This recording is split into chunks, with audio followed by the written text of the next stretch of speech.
Saging versus mangga, alin ang mas ligtas sa kidney? Mga mahal naming lolo at lola, akala nyo ba ligtas ang lahat ng prutas kapag may problema na ang bato? Bakit may senior na gumaling ang pakiramdam, pero ang iba lalong lumala? Isang maling prutas lang ba ang pwedeng magpalala ng kidney?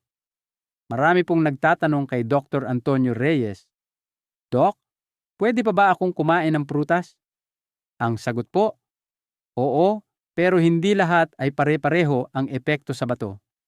Sa video na ito, pag-uusapan natin ang saging at mangga, dalawang paboritong prutas, pero magkaiba ang epekto sa katawan ng senior. Alin ang mas ligtas?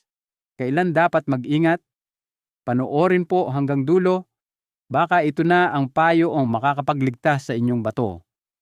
Mag-subscribe sa Buhay Malusog Senior PH dahil mahalaga po ang bawat araw ng kalusugan ninyo. Bakit mahalaga ang tamang prutas para sa kidney? Ang kidney ay parang filter ng katawan. Ito ang nag-aalis ng sobrang potassium, sobrang asukal, sobrang basura sa dugo. Habang tumatanda, humihina ang kakayahan ng kidney. Mas madaling maipon ang potassium, mas madaling tumaas ang blood sugar. Kaya kahit healthy ang prutas, pwede pa ring makasama kung mali ang uri o dami. Bahagi 1. Saging mabuti. Pero may babala, mga mahal naming lolo at lola. Ang saging ay isa sa pinakakaraniwang prutas sa araw-araw na pagkain. Maraming senior ang may nakasanayang kumain ng saging araw-araw. Minsan pa nga ay ginagawa itong merienda kapalit ng ibang pagkain dahil iniisip nilang ang saging ay ligtas, natural at mabuti sa kalusugan. Hindi ito mali, ngunit hindi rin ito sapat, lalo na kapag ang bato ay nagsisimula ng humina dahil sa edad. Mga benepisyo ng saging para sa mga nakatatanda. Hindi maikakaila na maraming mabuting dulot ang saging, madaling nguyain at lunukin. Malambot ang saging, kaya bagay na bagay sa mga lolo at lola na mahina na ang ngipin o hirap ngumanga. Mayaman sa fiber, nakakatulong sa pagdumi at pag-iwas sa constipation, isang karaniwang problema ng senior. May vitamin B6, sumusuporta sa nervous system at nakakatulong laban sa panghihina at pagkabalisa. Mabilis magbigay ng enerhiya kapag nanghihina o bahagyang bumababa ang asukal sa dugo, kaunting saging ay maaaring makatulong. Dahil dito, madalas nating marinig ang sinasabi ng marami, prutas lang naman ang saging, natural pa, siguradong hindi makakasama. May katotohanan ito, pero hindi buo ang larawan. Dahil para sa senior, hindi sapat na natural lang ang pagkain. Kailangan ding ligtas ito para sa bato. Pinakamalaking babala, mataas ang potassium. Ang saging ay mataas sa potassium. At dito, nagsisimula ang panganib. Sa karaniwan, katamtamang saging isimbre humigit kumulang 300-400 mg ng potassium. Kung malusog ang bato, na ilalabas ng katawan ang sobrang potassium sa ihi. Ngunit, para sa mga taong may chronic kidney disease, may diabetes, may alta presyon, o edad 50 pataas, bumababa ang kakayahan ng bato na maglabas ng potassium. Kapag ganito ang sitwasyon, ang potassium mula sa saging ay naiipon sa dugo. At dito, nagiging delikado. Ano ang panganib ng sobrang potassium? Kapag tumaas ang potassium sa dugo, hyperkalemia, maaaring makaramdam ng tuloy-tuloy na pagod at panghihina. Mabigat ang katawan, kahit kaunting galaw, pamamanhid, o parang tinutusok ang kamay at paa. Pulikat, lalo na sa gabi, irregular na tibok ng puso, palpitations. Sa malulubhang kaso, ang sobrang potassium ay maaaring magdulot ng biglaang pagtigil ng tibok ng puso. Kaya hindi inirekomenda ang pagkain ng saging araw-araw kung may problema na sa bato o kabilang sa high-risk group.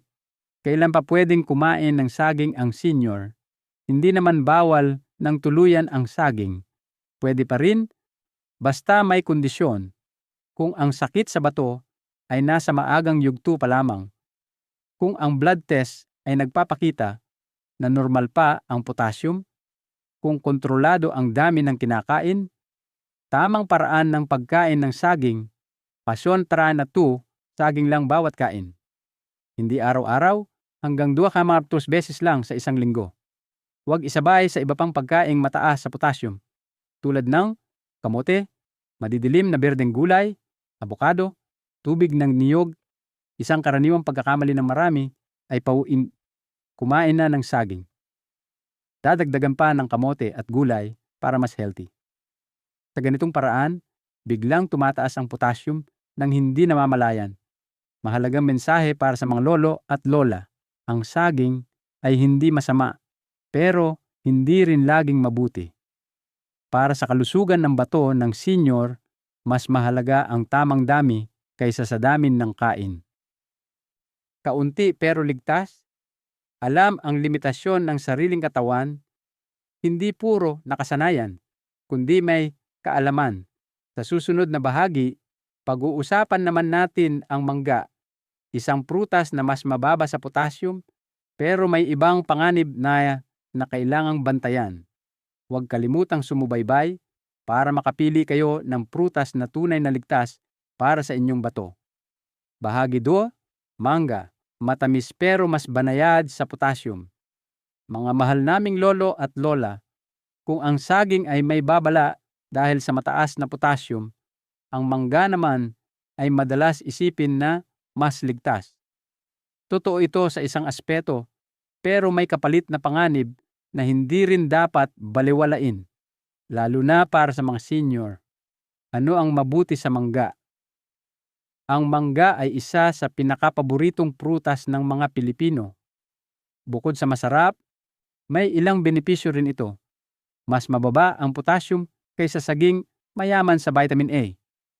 Mabuti sa mata at balat. May vitamin C, suporta sa immune system, may antioxidants, tumutulong laban sa pamamaga at pagtanda ng cells. Sa karaniwan, 1 cup ng mangga, humigit kumulang 170-180 mg ng potassium, halos kalahati lamang ng potassium ng isang saging. Dahil dito, sinasabi ng marami, kung bawal ang saging, mangga na lang. Mas safe po yan sa bato. May katotohanan ito, pero hindi pa rin buo ang kwento. Pero may kapalit. Mataas na asukal, ang mangga ay natural na matamis. At dito nagsisimula ang problema. Ang mangga ay mataas sa natural sugar, fructose. Mabilis magpataas ng blood sugar, lalo na kapag hinog na hinog. Ito ay delikado para sa mga taong may diabetes, may prediabetes, may fatty liver, o madaling tumaas ang blood sugar kahit kaunti lang ang kain. Maraming senior ang nagsasabi, prutas lang naman, natural ang asukal, kaya okay lang. Sa totoo lang, natural man ang asukal, asukal pa rin ito sa mata ng katawan at pareho itong pinoproseso ng kidney. Bakit napakahalaga ng blood sugar sa kalusugan ng kidney? Kapag ang blood sugar ay mataas palagi, kahit hindi ramdam agad, unti-unti nitong sinisira ang kidney. Nasisira ang maliliit na blood vessels sa loob ng bato. Bumibilis ang paglala ng chronic kidney disease, napapagod ang kidney, at mas mabilis humihina ang function. Kaya kahit mababa ang potassium ng mangga, hindi ibig sabihin na pwede itong kainin ng marami o araw-araw. Kailan mas ligtas kainin ang mangga? Ang mangga ay maaaring maging mas ligtas na pagpipilian kung kontrolado ang blood sugar ayon sa blood test o payo ng doktor. Maliit lang ang portion, hindi sobrang hinog. Huwag yung napakatamis at malambot na. Tamang paraan ng pagkain ng mangga, 2-3 hiwa lang bawat kain.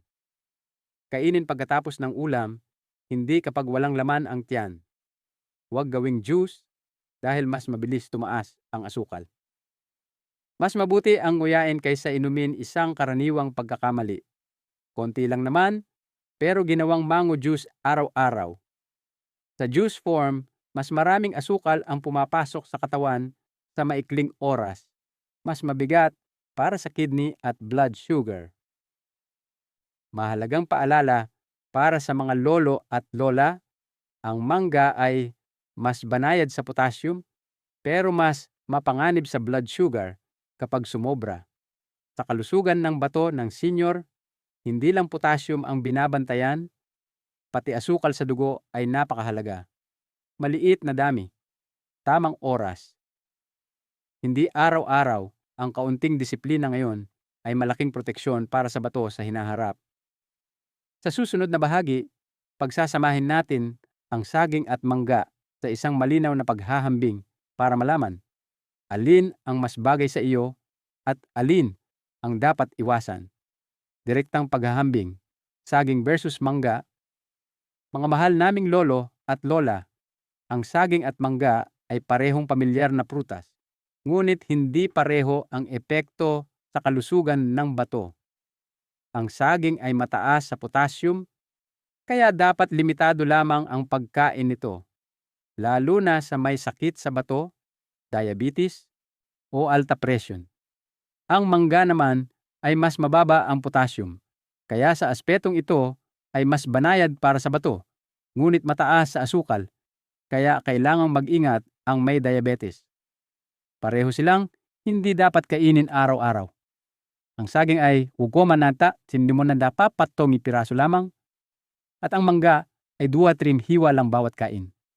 Ang pinakamahalaga ay hindi kung alin ang masarap, kundi kung alin ang mas angkop sa kalagayan ng katawan ninyo.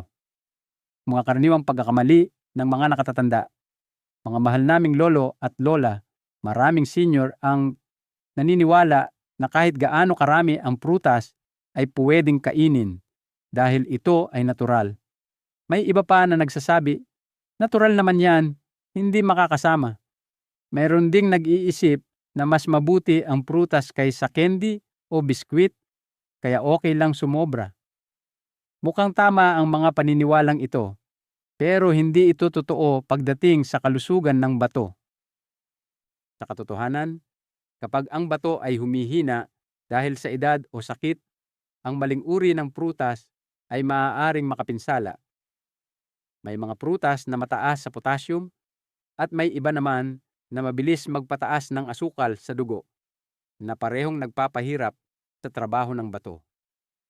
Ang mas delikado, ang mga epektong ito ay dahan-dahang nangyayari at kadalasang walang agarang sintomas, kaya hindi agad napapansin.